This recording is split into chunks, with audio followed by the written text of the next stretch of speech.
कहते हैं कि मुस्लिम लीग नून को वोट ही नहीं डला, हम जीते हुए थे। 2018 में तेरे पास वोट आया कहां से था जब तो लाल हवेली के आगे कुछ लोग मरे थे और बहुत सारों ने नून लीग में शमूलियत करनी है। 155 जो है वो वोटें जो पीडीएम थी। मुल्क को कैसे चलाएंगे, फिर IMF के पास जाएंगे, फिर आप मुल्क जो है ना इसको ऐसे चक्की में पीस दिया गया है। बिलावल भुट्टो साहब आए, उन्होंने कहा जी मैं बिजली फ्री कर दूंगा, जबकि आपके पास खजाने में इन्वेस्टमेंट होगी, डॉलर नीचे आएगा, डॉलर नीचे आएगा तो ये 2024 का वजीर आजम कौन होगा। इसी के साथ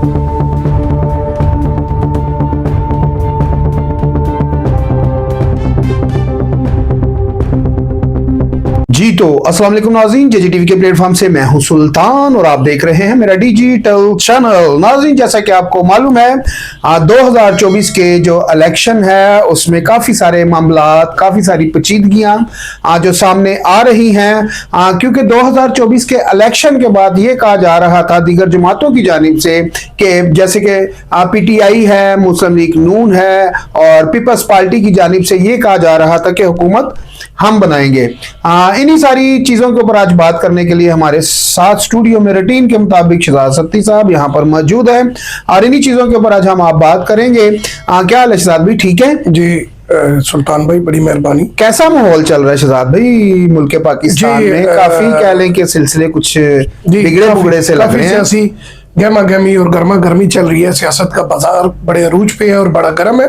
अच्छा शहजाद भाई, ये क्या ऐसा वो हुआ है कि जो सामने आ रहा है जी जितने भी कह लें कि आज़ाद उम्मीदवार थे, यानी कि है तो PTI के, लेकिन मुख्तलिफ जो कह लें कि उनको निशान मिले थे कि बल्ले का निशान वापस जाने के बाद हर तरफ से ये खबरें आ रही हैं जी कि हम तो कोर्ट में जा रहे हैं, हमारे साथ धांधली हुई है।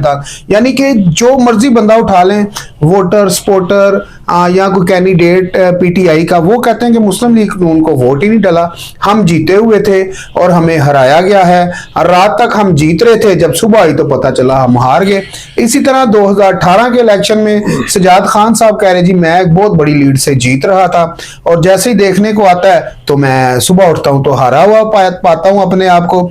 इसी तरह नाज़रीन, अगर देखा जाए 2018 में जिस तरह मुस्लिम लीग नून के जो कैंडिडेट थे तकरीबन ये कह लें कि कोई जेलों में थे, कोई हवालातों में थे, यानी कि थाना कचहरियां, और इसी तरह दीगर जो मुस्लिम लीग नून के कैंडिडेट थे, टिकट होल्डर थे, सारे कह लें कि जेलों में थे और मुख्तलिफ जगहों पे फंसे हुए थे। इतने फंसने के बावजूद उस दौर में भी कह लें कि जो मुस्लिम लीग नून है उसने 60-65 सीटें ली थी वफाक की, ठीक है जी। और उसके बावजूद 100 से ज्यादा जो सीटें थी इनके पास पंजाब में भी थी। 2018 की बात कर रहा हूं। ये तो भी देखें कि 2024 का जो इलेक्शन है इसमें तो नवाज शरीफ साहब भी आजाद हैं, मरियम शरीफ साहबा भी आजाद हैं, दीगर जो रहनुमा है वो भी आजाद हैं। जिस तरह कह ले राना सनाउल्लाह साहब हैं, जुएद हाशमी साहब हैं, हसन इकबाल साहब हैं।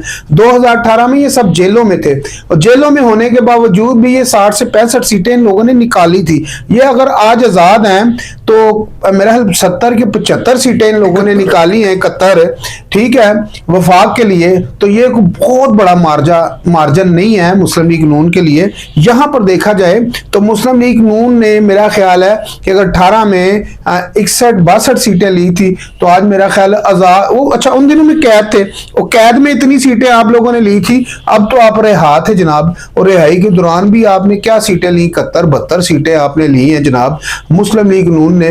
और उसमें भी कह लें कि सबसे पहले जनाब नवाज शरीफ साहब ने कल अपना लानिया, अपना मंशूर भी जारी कर दिया और कह लें कि शहबाज शरीफ साहब के ऊपर ड्यूटी भी लगा दी है कि जनाब आप दीगर जमातों से बात करें ताकि हमें इत्तेहादी हुकूमत मिलकर बना ली जाए। जैसा कि मैंने कल आपको अपने व्लॉग में बताया था कि नवाज शरीफ साहब इस हक में बिल्कुल नहीं है कि हम लोग इत्तेहादी हुकूमत बनाएं।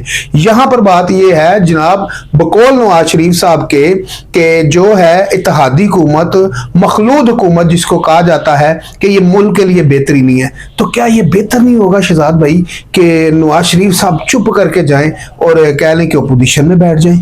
करने दें उन लोगों को जिन लोगों ने इनको लाया है, जिन लोगों ने इनको बिठाया है, जिन लोगों ने इनको मैंडेट की कह लें कि एक लारा भी लगाया हुआ था, एक लॉलीपॉप भी दिया हुआ था कि आपको हम इतनी सीटें देंगे, ये वो सारे मामलात। नाजरीन, यहाँ पर मैं एक चीज आपको बता दूं, जो शख्स इस टाइम पर ये कह रहा है कि मेरे साथ धांधली हुई है, उससे ये पूछे कि 2018 में तेरे पास वोट आया कहां से था जब तू पार्लियामेंट में गया था। ये जो 2018 की जो हुकूमत थी ना पीटीआई की, अगर उसके हवाले से हम बात करते हैं तो 2018 में काफी सारे लोग हारे हुए थे जनाब, आपको भी उस टाइम जितवाया गया था, अब इनको जितवाया गया है, ठीक है, वो भी कोई 70-72 सीटें, ये कुछ भी नहीं है। मैं अगर शहजाद भाई, माजरत आपकी, मेरी बात थोड़ी लंबी हो गई, अगर मैं करता हूं फैसल वापटा साहब की बात, फैसल वापटा साहब के जितने भी इंकशाफ है, मैं कहता हूं शेख साहब आपने तो 40 दिन का चिल्ला काटा था, पेशन गोइयां आपने भी बड़ी बड़ी की हैं, लेकिन आज तक आपकी पेशन गोई कोई नहीं पूरी हुई, कोई एक आधी हो भी गई होगी, क्यों साहब भाई, आप भी पीडी के रहने वाले हैं। खैर, लेकिन फैसल वापटा साहब जब से निकले ना पीटीआई से, तो उनकी एक से बढ़कर एक पेशन गोई, और वो सारी पूरी हो रही हैं। लॉन्ग मार्च इमरान खान साहब ने जब कह लें कि लाहौर से शुरू किया, तो कह लें कि वो रेंगता पता नहीं कितने दिनों में गुजरांवाला खारियां पहुंचा, और इमरान खान साहब के ऊपर फायरिंग हो गई और उनको गोली भी लग गई, वो लॉन्ग मार्च खत्म हो गया, इमरान खान साहब घर चले गए। मकसद ये है, ये फैसल वापटा साहब ने शहजाद भी पहले ही बता दिया था कि ये जो लॉन्ग मार्च होगा ये खूनी होगा। उसमें जैसे आपको मालूम है, हमारी एक कुलीग थी सदफ जुबार, वो बेचारी मारी गई, फिर 2-3 बच्चे मारे गए, फिर दीगर इसी तरह इन्हीं के अपने कुछ लोग दम घुटने से मारे गए। तकरीबन 7 से 8 लोग उस रैली में मरे थे, और जो कह लें कि खान साहब के जब हमला हुआ तो उसमें भी दीगर 1-2 लोग जान से हाथ धो बैठे थे। मुझे ये नहीं समझ आती, जो लोग मर गए हैं जलसों में, जुलूसों में, आखिर उनके बच्चों को कौन पूछता है। लाल हवेली के आगे कुछ लोग मरे थे, और उनके घरों में शेख साहब ने कुछ अरसा तो पैसे दिए, उनके कहने के कफालत की, उनको खर्चा मर्चा दिया।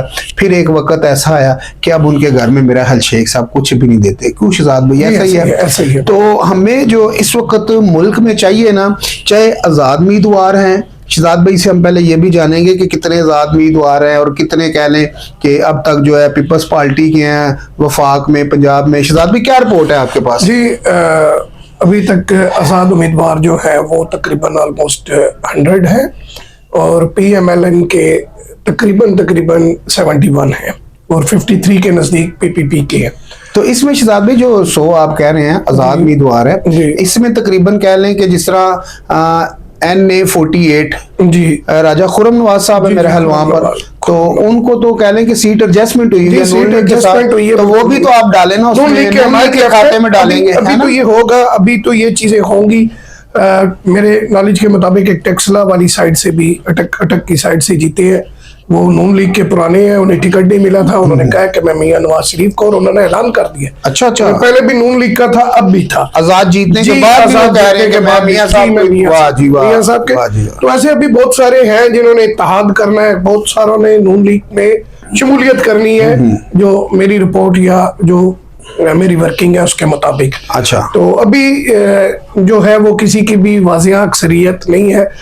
इस टाइम वफाक में जो है पार्टी के हिसाब जो इंतखाबी निशान पे वो PMLN जो है वो वाज़िया अक्सरियत से है, वो अपने तादियों से रब्ता करेंगे। उनके पहले भी PDM था पूरा, अगर PDM पे जाएं तो 155 जो है वो वोटें जो PDM थी पिछले ये जो कुछ दौरे पिछला 18 माह का जो टर्न्योर था वो, उसमें अगर वो इत्तेहादी मिलते हैं और कुछ और को मिलाते हैं। अभी थोड़ी देर पहले खालिद सदीक मकबूली एम के जो है वो रहनुमा है, उन्होंने कहा कि मियां शहबाज शरीफ साहब ने रब्ता किया, लेकिन अभी हम किसी मसरूफियत की बिना पे आज उनसे नहीं मिल सकते। सर उनकी शरायत बहुत है जी, ऐसे ही होना, ये तो लाजमी बात है, वो जारी बात है। जिसने भी मैंडेट कह लें कि मुस्लिम लीग नून को देना है तो उन्हें अपनी शरायात भी पूरी करनी है। कुछ मिनिस्ट्री मांगेंगे, कुछ इस तरह के सिलसिले, क्योंकि उनका हर दफा का रोना यही है कि कराची में हमें ये नहीं मिला, वो नहीं मिला। जी शहजाद भाई। जी हाँ, वैसे मैं एक बात बताऊं कि